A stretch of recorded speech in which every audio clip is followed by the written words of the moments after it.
With Simon in this mood, Lorraine decides to take some protection. Her 86-year-old mother-in-law, Edna.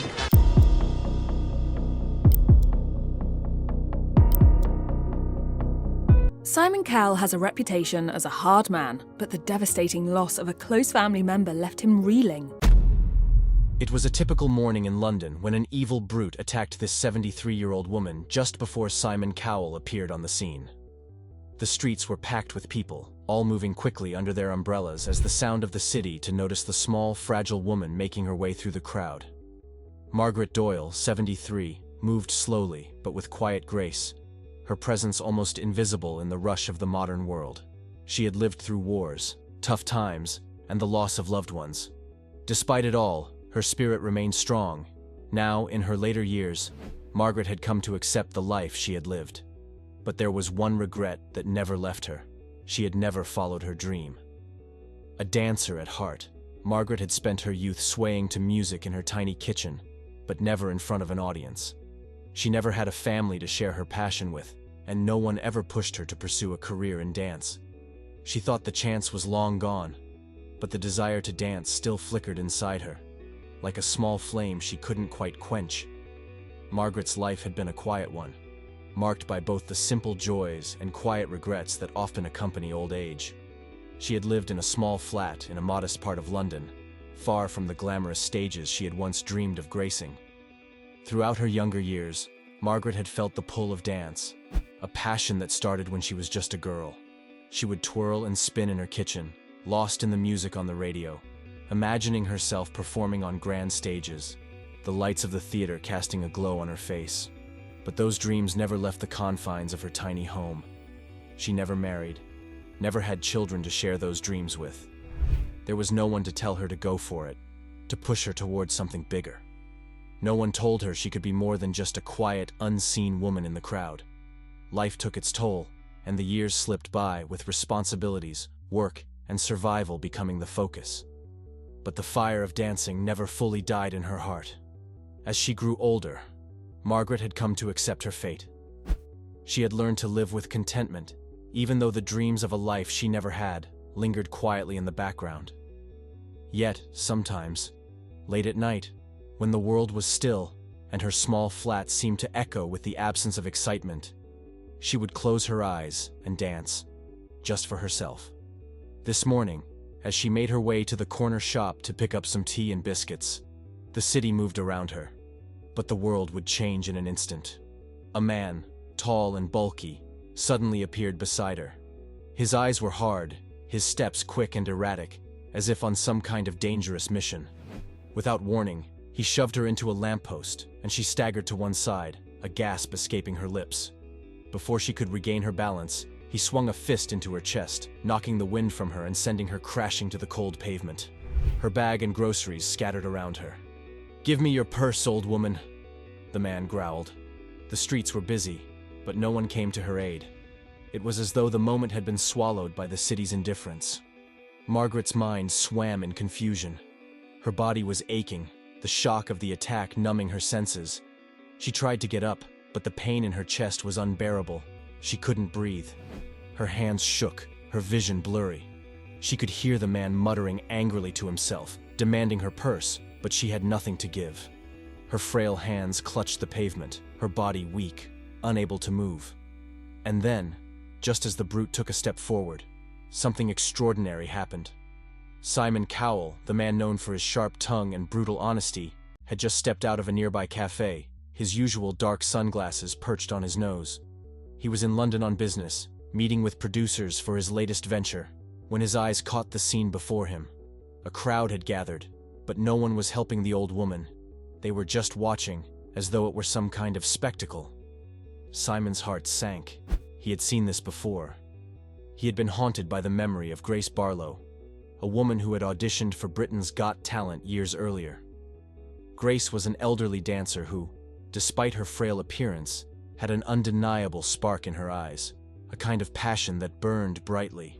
Even in the twilight of her years, she had always dreamed of dancing on a grand stage, to feel the spotlight on her face. But life had not been kind to Grace. She had no children, no family to share her legacy with. She had been diagnosed with terminal cancer just months before the show aired, and by the time her audition aired to millions, she had passed away. Simon had watched her performance, a slow, elegant waltz that seemed to defy her age and her illness. It brought tears to his eyes. But it wasn't just the dance that had moved him. It was the thought that this woman, this remarkable soul, would never live to see her dream realized. The moment she finished her audition, Grace had looked up at Simon, and for a fleeting second, he could see that look of hope in her eyes. The hope that she would finally get to share her talent with the world, before it was too late. But he had watched as her health declined quickly after her performance, and within weeks of the show's airing, she was gone. Simon had vowed that he would never forget Grace, and that he would do whatever it took to ensure that elderly people like her were never ignored again, that their talents and dreams would not go unnoticed. And so, as he watched the brute continue to terrorize Margaret, something inside him snapped. This wasn't just a random act of violence. This was an echo of the same injustice that had cost Grace her life. Without a second thought, Simon marched towards the thug, his instincts kicking in. "Hey!" he shouted. The man turned to look at him, a sneer spreading across his face. "What do you want?" he barked. "I want you to leave her alone," Simon said, his voice cold, steel hard. He was no longer the TV mogul who made millions off talent shows. He was a man on a mission. The brute sized him up for a moment, and then with a laugh, raised his fist, ready to strike Simon down. But Simon was faster. In one swift motion, he sidestepped the punch, grabbing the man by the arm and twisting it behind his back with a surprising amount of force. The thug yelped in pain as Simon pressed him into the wall of a nearby building. "I said, leave her alone," Simon repeated, his grip tightening. The thug tried to break free, but Simon's hold was too strong. The crowd around them had fallen silent, watching in stunned silence as Simon Cowell, the sharp-tongued judge, wrestled a street thug into submission.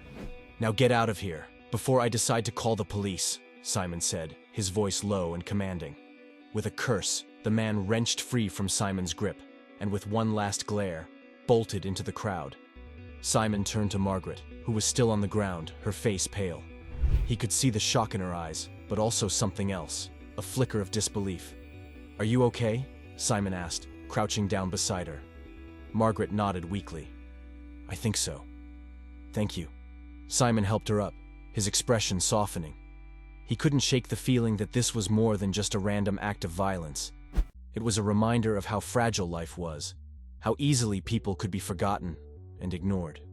He had made a vow to Grace that he would never let that happen again. And now, here he was, in the midst of another moment that proved the world still needed to do better by its elders. Simon gently guided Margaret to the coffee shop down the street, his hand resting lightly on her elbow, as if offering both support and reassurance. The morning was cool, the air sharp with the scent of autumn, but the warmth of the cafe beckoned them in. As soon as they entered, the smell of fresh brewed coffee and warm pastries seemed to fill the space between them, a kind of quiet comfort in the midst of the world's noise. He helped Margaret to a corner booth by the window, a spot that gave them a view of the street outside, where people bustled by in their usual rush. Simon settled across from her, giving her a moment to adjust to the cozy surroundings. The barista behind the counter gave them a friendly nod, and Simon took charge of the order. "What would you like for breakfast?" he asked, keeping his tone light, hoping it might coax her out of her shell. Margaret hesitated, her fingers fiddling with the edge of the menu, as if uncertain whether she deserved something indulgent. "Just some toast, maybe," she said quietly, her voice edged with reluctance. "Nothing too fancy." Simon smiled, then raised an eyebrow. "Toast? Margaret, we're getting you something more than toast. You deserve more than that." Her eyes flickered up to his, a faint smile tugging at the corners of her lips. "I don't need much," she said, almost apologetically. "Well, I'm ordering you eggs and bacon then," Simon said with finality, his tone playful but firm. "And a latte. No arguing." Margaret chuckled softly, shaking her head, but she didn't protest any further. Simon placed the order, and they sat in comfortable silence as they waited for their food. Simon could feel the weight of the quiet between them, but he didn't push. He had learned over the years that some people needed time to open up. Finally, Margaret sighed. her gaze drifting toward the window. The city outside moved in its usual chaotic rhythm, but inside the cafe, time seemed to slow. She took a deep breath, and when she spoke again, it was with a kind of quiet resolve. "I was always going to be a dancer," she began. Her voice so soft Simon had to lean in to hear her. "When I was young, I could feel it in my bones, the music, the rhythm. It wasn't just a dream. It was part of who I was." She paused, as though searching for the right words. "But my family didn't have money for dance classes. My mother worked long hours at a factory, and my father was always on the road. I spent my childhood watching other girls twirl and leap, and I dreamed of doing the same. I used to practice by myself, in front of the mirror at home. I didn't need anyone's approval. The dancing felt like breathing." She fell silent for a moment, her fingers tracing the rim of her coffee cup. The quiet of the cafe wrapped around them like a soft blanket. "But I never got the chance," Margaret continued, her voice tinged with a faint sadness. "By the time I was old enough to pursue it, life had already started pushing me in other directions. I had to work. And when I did finally think about going to school for dance, I was already too old. There were always reasons: money, time, the right opportunity. And I never had anyone to help me make it happen." Simon watched her carefully, his heart aching for the dreams she'd never been able to chase. "I am sorry, Margaret.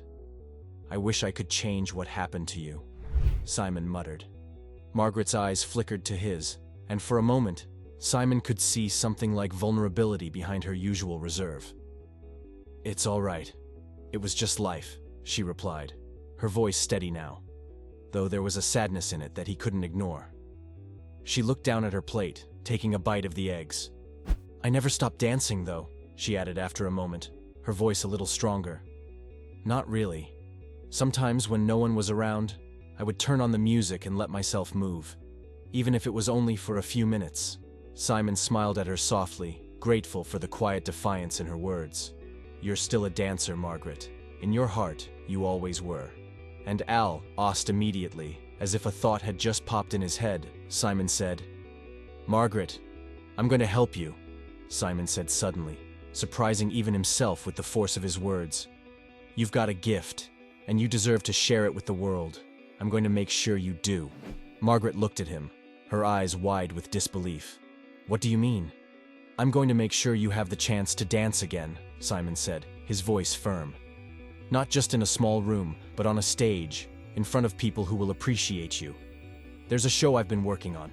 Something for people like you. People who have been overlooked. People who still have dreams left to fulfill. You're going to be part of it." The words hung in the air, and for a moment, Margaret couldn't believe what she was hearing. She was just an old woman. Who would want to see someone like her perform? But then, in Simon's eyes, she saw something she hadn't seen in a long time. "Hope, are you sure?" she asked, her voice trembling. "I'm sure," Simon said, a smile tugging at the corners of his mouth.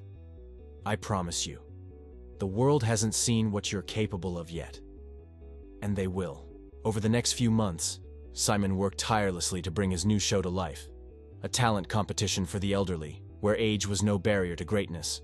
It wasn't just a talent show, it was a movement, a declaration that the dreams of the elderly mattered. Margaret was one of the first to audition, her body frail, but her spirit as strong as ever. When she danced on stage, it was as if time had stood still. The audience was captivated, mesmerized by her elegance and the quiet strength that emanated from her every movement. The show became a massive success, and Margaret's performance went viral. She was no longer just an old woman from London. She was an inspiration, a symbol of what it meant to live life to the fullest, no matter your age. And for Simon Cowell, it was more than just a television show. It was his redemption. It was the fulfillment of a promise he had made years ago, to never let another dream die unspoken. As the last curtain fell on the season finale, Simon stood backstage, watching the contestants take their final bows. His eyes lingered on Margaret, now surrounded by her fellow performers. He couldn't help but smile. He had done it. He had given them all the chance they deserved. What do you think about Simon Cowell's decision to help Margaret share her story? Let us know in the comments section. Also, remember to click the video showing on your screen. You will enjoy it.